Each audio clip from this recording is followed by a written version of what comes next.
ವಿಶ್ವವಿಖ್ಯಾತ ಮೈಸೂರು ಇಲ್ಲಿ ರಾಜ್ಯ ಮಟ್ಟದ ಕೃಷಿ ಮೇಳ ಸತತ 3ನೇ ವರ್ಷ ಇವತ್ತು ನಾವು ಮೈಸೂರಲ್ಲಿ ಇದನ್ನು ಆಯೋಜನೆ ಆಗಿರುವಂಥದ್ದು ನೋಡ್ತಾ ಇದ್ದೀವಿ.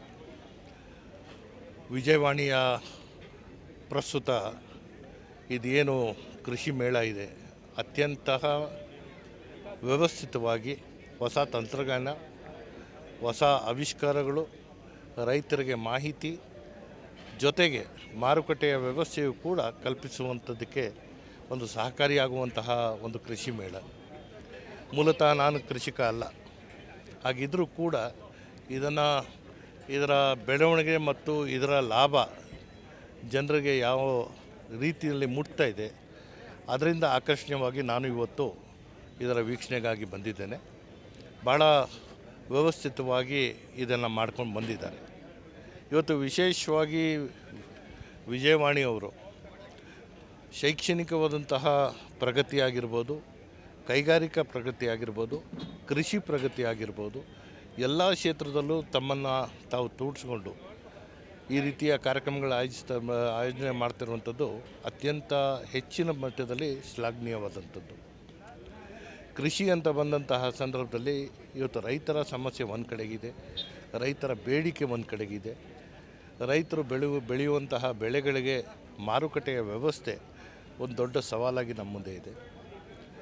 ಎಲ್ಲದಕ್ಕಿಂತ ಮಿಗಿಲಾಗಿ ಹವಾಮಾನ ಮತ್ತು ಮಳೆ ಆಧಾರಿತ ಬೆಳೆಗಳು ಒಂದು ಸತಿ ಮಳೆ ಕೈ ಕೊಟ್ಟಂತಹ ಸಂದರ್ಭದಲ್ಲಿ ಅಥವಾ ನಮ್ಮ ಬೇಡಿಕೆಗಿಂತ ಹೆಚ್ಚಿನ ಪ್ರಮಾಣದಲ್ಲಿ ಮಳೆ ಆದಾಗ ಆಗುವಂಥ ನಷ್ಟಗಳು ಅದನ್ನು ತಡೆಗಟ್ಟಲು ನಮಗೆ ಯಾರಿಗೂ ಸಾಧ್ಯ ಆಗ್ತಾಯಿಲ್ಲ. ಬಹುಶಃ ಸ್ವಾತಂತ್ರ್ಯ ಬಂದ ನಂತರ ರಾಜ್ಯದಲ್ಲಿ ಖುಷ್ಕಿ ಭೂಮಿನ ನಾವು ನೀರಾವರಿ ಭೂಮಿಯಾಗಿ ಹೆಚ್ಚಿನ ಪ್ರಮಾಣದಲ್ಲಿ ನಾವು ಮಾಡಿದರೂ ಕೂಡ ಇನ್ನೂ ಹೆಚ್ಚಿನ ರೀತಿಯಲ್ಲಿ ನೀರು ಹರಿಸುವಂಥ ಕೆಲಸ ನಾವು ಮಾಡಬೇಕು. ಒಟ್ಟಾರೆ ರೈತರಿಗೆ ಅವರು ಬೆಳೆಯುವಂತಹ ಬೆಳೆಗಳಿಗೆ ಕನಿಷ್ಠ ಬೆಂಬಲ ಬೆಲೆ ಮಾಡುವಂಥ ಒಂದು ಪದ್ಧತಿಗೆ ನಾವೆಲ್ಲರೂ ಮುಂದಾದರೆ ಮಾತ್ರ ರೈತರು ಮತ್ತು ಸರ್ಕಾರ ಸಾರ್ವಜನಿಕವಾಗಿ ಜನರ ಬದುಕನ್ನು ಕಟ್ಟುವಂಥದ್ದಕ್ಕೆ ಅವಕಾಶ ಮಾಡಿಕೊಡುವಂಥದ್ದಕ್ಕೆ ಸಾಧ್ಯ. ವಿಜಯವಾಣಿಯವರು ತಗೊಂಡಿರುವಂಥ ಈ ಪ್ರಯತ್ನಕ್ಕೆ ಜನರ ಮೆಚ್ಚುಗೆ, ನಮ್ಮೆಲ್ಲರ ಮೆಚ್ಚುಗೆ ಇದ್ದರೂ ಕೂಡ ಇದರಿಂದ ರೈತಾಪಿ ಜನರಿಗೆ ಆಗಬೇಕಾಗಿರುವಂತಹ ಅನುಕೂಲಗಳು ಇನ್ನೂ ಹೆಚ್ಚಿನ ಪ್ರಮಾಣದಲ್ಲಿ ಆಗಲಿ ಅಂತ ನಾನು ಶುಭ ಕೋರುತ್ತೇನೆ. ವಿಶ್ವವಿಖ್ಯಾತ ಮೈಸೂರು ಇಲ್ಲಿ ರಾಜ್ಯ ಮಟ್ಟದ ಕೃಷಿ ಮೇಳ ಸತತ 3ನೇ ವರ್ಷ ಇವತ್ತು ನಾವು ಮೈಸೂರಲ್ಲಿ ಇದನ್ನು ಆಯೋಜನೆ ಆಗಿರುವಂಥದ್ದು ನೋಡ್ತಾ ಇದ್ದೀವಿ. ವಿಜಯವಾಣಿಯ ಪ್ರಸ್ತುತ ಇದೇನು ಕೃಷಿ ಮೇಳ ಇದೆ ಅತ್ಯಂತ ವ್ಯವಸ್ಥಿತವಾಗಿ ಹೊಸ ತಂತ್ರಜ್ಞಾನ, ಹೊಸ ಆವಿಷ್ಕಾರಗಳು, ರೈತರಿಗೆ ಮಾಹಿತಿ ಜೊತೆಗೆ ಮಾರುಕಟ್ಟೆಯ ವ್ಯವಸ್ಥೆಯು ಕೂಡ ಕಲ್ಪಿಸುವಂಥದ್ದಕ್ಕೆ ಒಂದು ಸಹಕಾರಿಯಾಗುವಂತಹ ಒಂದು ಕೃಷಿ ಮೇಳ. ಮೂಲತಃ ನಾನು ಕೃಷಿಕ ಅಲ್ಲ, ಹಾಗಿದ್ದರೂ ಕೂಡ ಇದರ ಬೆಳವಣಿಗೆ ಮತ್ತು ಇದರ ಲಾಭ ಜನರಿಗೆ ಯಾವ ರೀತಿಯಲ್ಲಿ ಮುಟ್ತಾ ಇದೆ ಅದರಿಂದ ಆಕರ್ಷಣೀಯವಾಗಿ ನಾನು ಇವತ್ತು ಇದರ ವೀಕ್ಷಣೆಗಾಗಿ ಬಂದಿದ್ದೇನೆ. ಭಾಳ ವ್ಯವಸ್ಥಿತವಾಗಿ ಇದನ್ನು ಮಾಡ್ಕೊಂಡು ಬಂದಿದ್ದಾರೆ. ಇವತ್ತು ವಿಶೇಷವಾಗಿ ವಿಜಯವಾಣಿಯವರು ಶೈಕ್ಷಣಿಕವಾದಂತಹ ಪ್ರಗತಿ ಆಗಿರ್ಬೋದು, ಕೈಗಾರಿಕಾ ಪ್ರಗತಿ ಆಗಿರ್ಬೋದು, ಕೃಷಿ ಪ್ರಗತಿ ಆಗಿರ್ಬೋದು, ಎಲ್ಲ ಕ್ಷೇತ್ರದಲ್ಲೂ ತಮ್ಮನ್ನು ತಾವು ತೋರಿಸ್ಕೊಂಡು ಈ ರೀತಿಯ ಕಾರ್ಯಕ್ರಮಗಳು ಆಯೋಜನೆ ಮಾಡ್ತಿರುವಂಥದ್ದು ಅತ್ಯಂತ ಹೆಚ್ಚಿನ ಮಟ್ಟದಲ್ಲಿ ಶ್ಲಾಘನೀಯವಾದಂಥದ್ದು.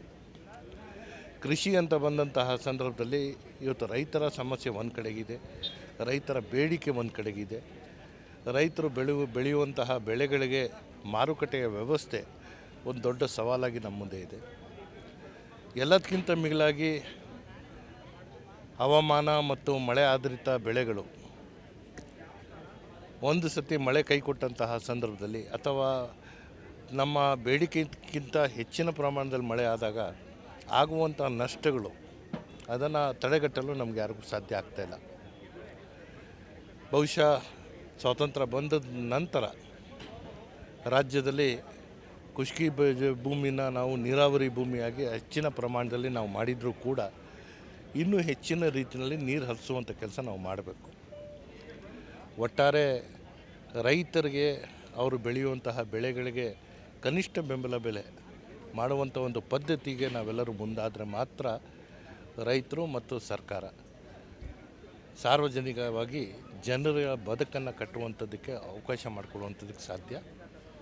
ವಿಜಯವಾಣಿಯವರು ತಗೊಂಡಿರುವಂಥ ಈ ಪ್ರಯತ್ನಕ್ಕೆ ಜನರ ಮೆಚ್ಚುಗೆ, ನಮ್ಮೆಲ್ಲರ ಮೆಚ್ಚುಗೆ ಇದ್ದರೂ ಕೂಡ ಇದರಿಂದ ರೈತಾಪಿ ಜನರಿಗೆ ಆಗಬೇಕಾಗಿರುವಂತಹ ಅನುಕೂಲಗಳು ಇನ್ನೂ ಹೆಚ್ಚಿನ ಪ್ರಮಾಣದಲ್ಲಿ ಆಗಲಿ ಅಂತ ನಾನು ಶುಭ ಕೋರುತ್ತೇನೆ.